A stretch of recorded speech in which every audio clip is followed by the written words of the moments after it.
Good morning, good afternoon, good evening, CEO of Special Olympics, the African leadership, delegates, and the world. When day comes, we ask ourselves, where can we find light in this never-ending shade of misconceptions and limit for persons with intellectual disabilities? The weight we carry, a sea we must wade. We braved the belly of the beast. We've learned that quiet isn't always an option, and the norms and notions of what awareness isn't always acceptance, and yet the dawn is ours before we knew it. Somehow we do it, somehow we adopted and improved an environment that isn't discriminating but simply unified.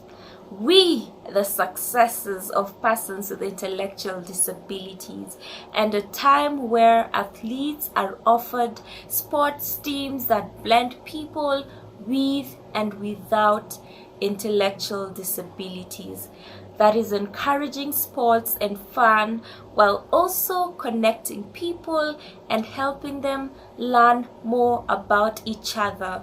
This has sprouted success stories and determination to promote a sense of belonging, only to find themselves still struggling to fit in. And yes, we are far from polished, far from pristine, but that doesn't mean that we are striving to form a union that is perfect. We are striving to forge our union with purpose, to generate a world committed to all intellectual disabilities and conditions of men. And so we forge ahead, not to what stands between us, but to what stands before us.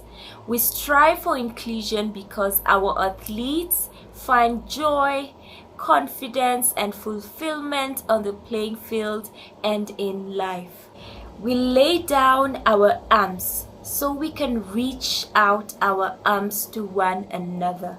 Let the globe, if nothing else, say that this is possible, that even as we flopped, we were brave in the attempt, that even as we tired, we tried, that we'll forever be unified, victorious, not because we will never again be left on the sidelines, but because we will never again sow division.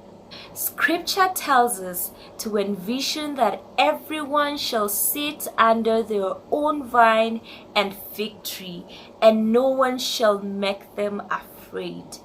If we are to live up to our own time, then victory won't lie in the blade, but in all the bridges that we have made. That is the promise of Glade, the hill we climb, if only we dare. It's because being an inclusion revolutionist is more than a pride we wear. It's the past we step into and how we repair it.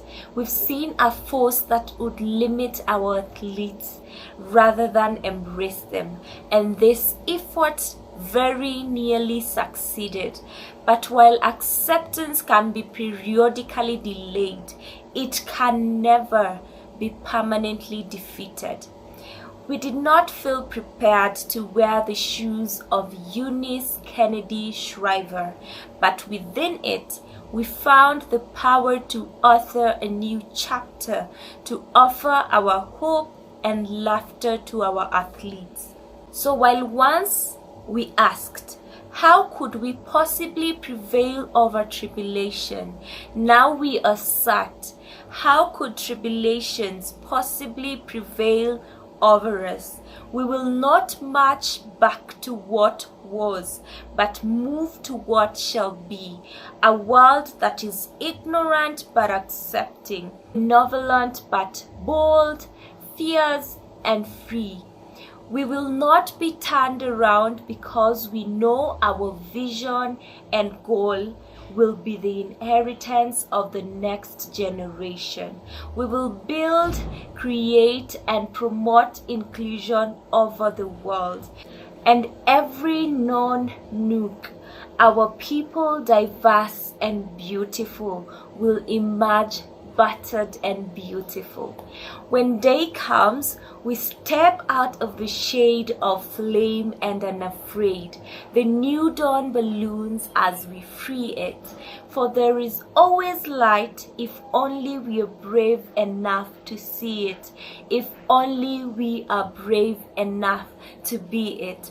Thank you.